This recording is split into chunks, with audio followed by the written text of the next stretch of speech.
안녕하세요. 살아남다. 우리 진짜 많이 쓰는 말이잖아요. 근데요, 이 survive라는 단어 안에는 우리가 그냥 지나치기 쉬운 아주 깊고 강력한 의미들이 숨어 있어요. 오늘 저랑 같이 그 비밀 한번 파헤쳐 보시죠. 자, 생존하다, 살아남다. 뭐 다들 무슨 뜻인지는 아시죠? 근데 정말로, 진짜로 살아남는다는 게 뭘까요? 바로 이 질문에서부터 오늘 이야기를 시작해 볼까 합니다. 좋아요. 그럼 본론으로 들어가서 자료를 보면요. survive는 그냥 살아있다. 이 상태만을 말하는 게 아니에요. 그 이상이죠. 어려움을 견뎌내고 아주 강한 생존 본능을 보여주는 그런 행위를 뜻하는 겁니다. 그러니까 역경을 딛고 어떻게든 버텨냈다. 이런 인내의 느낌이 아주 강하게 배어있는 단어인 거죠. 방금 survive가 단순히 살아있는 것 이상 인내의 의미를 담고 있다고 했잖아요. 그쵸? 그럼 이 강력한 의미가 구체적으로 어떤 상황에서 또 어떻게 쓰이는 걸까요? 자, 먼저 세 가지 핵심 의미를 통해서 그 전체적인 그림부터 한번 잡아보겠습니다. 와, 이 표를 딱 보면 survive라는 단어가 얼마나 여러 얼굴을 가졌는지 한눈에 들어오지 않나요? 정말 흥미로운데요. 첫 번째는 위험한 사건 뒤에 목숨을 부지하는 것. 뭐 비행기 추락 사고에서 살아남았다. 이런 경우처럼요. 두 번째는 다른 사람보다 더 오래 사는 것. 예문에 나온 것처럼 그녀가 남편보다 10년 더 살았다. 이런 식이죠. 그리고 마지막, 이게 또 중요한데 어려운 상황에서도 꿋꿋하게 존재를 지속하고 견뎌내는 것. 예를 들면 회사가 불황을 이겨내는 거. 바로 이런 겁니다. 자, 이렇게 survive가 여러 가지 의미로 쓰인다는 건 이제 알았어요. 그러면 사람들은 구체적으로 어떻게 살아남는 걸까요? 이제 생존의 방법과 수단에 대한 이야기로 넘어가 볼게요. 여기서 정말 중요한 포인트가 하나 나옵니다.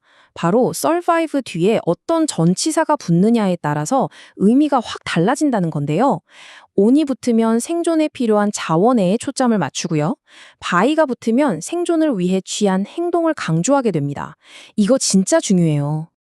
자, survive on부터 좀 더 자세히 들여다볼까요? 이 표현은요, 살아남기 위해서 의지해야만 했던 그 음식이나 자원을 콕 집어서 말해줘요. 예문처럼 야생 벨이나 뭐 인스턴트 라면에 의존해서 간신히 버텼다. 이런 느낌이죠. 생존의 기반이 된 바로 그 물질을 딱 지정해주는 거예요. 반면에 survive by는 어떨까요? 이건 살아남기 위해 어떤 행동을 했는지 그 과정을 보여주는 데 초점을 맞춥니다. 매일 낚시를 해서 살았다거나 아니면 보이는 건 뭐든지 먹어서 버텼다거나 또 수공예 품을 팔아서 생계를 유지했다거나 이런 구체적인 생존 방법을 설명하는 거죠. 지금까지 우리가 생존의 방법을 살펴봤잖아요. 그럼 이제는 시선을 좀 바꿔서 생존의 대상으로 한번 가보죠. survive라는 단어는요, 정말 신기하게도 거의 불가능해 보이는 아주 거대한 시련이랑 자주 짝을 이뤄서 쓰여요. 과연 우리는 대체 무엇으로부터 살아남는 걸까요? 첫 번째, survive the ordeal. 여기서 ordeal이라는 단어가 중요해요. 이건 아주 길고 고통스러운 개인적인 시련을 의미하거든요. 그러니까 이 문장은 심각한 질병이라는 그 끔찍한 시련을 그저 겪은 게 아니라 완전히 이겨냈다. 이런 뜻이 되는 거죠. 다음은 survive the crisis. 이 표현은 경제 위기나 정치적인 격변기처럼 개인이 어쩔 수 없는 거대한 외부 사건을 극복했다는 의미를 가져요. 많은 기업들이 금융 위기를 버티지 못하고 쓰러졌다는 예문에서 그 느낌이 확 오죠. 그리고 이거, survive against all odds. 와, 이 표현은 정말 강력합니다. odds가 가능성, 확률이잖아요. 그러니까 against all odds는 모든 불리한 조건, 말도 안 되게 낮은 가능성을 다 뚫고 기적적으로 성공했다는 걸 강조하는 거예요. 이건 거의 실패가 확실했는데 그걸 뒤집었다. 이런 거죠.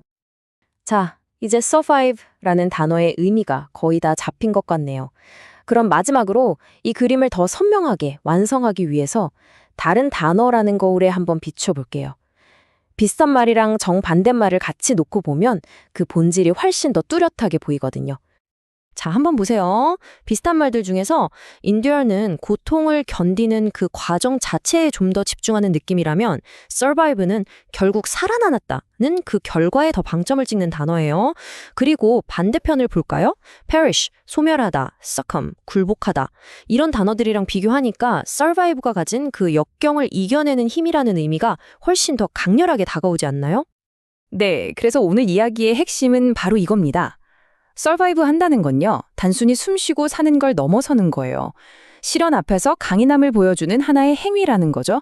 이건 회복 탄력성이자 꺾이지 않는 의지의 표현이라고 할 수 있겠습니다.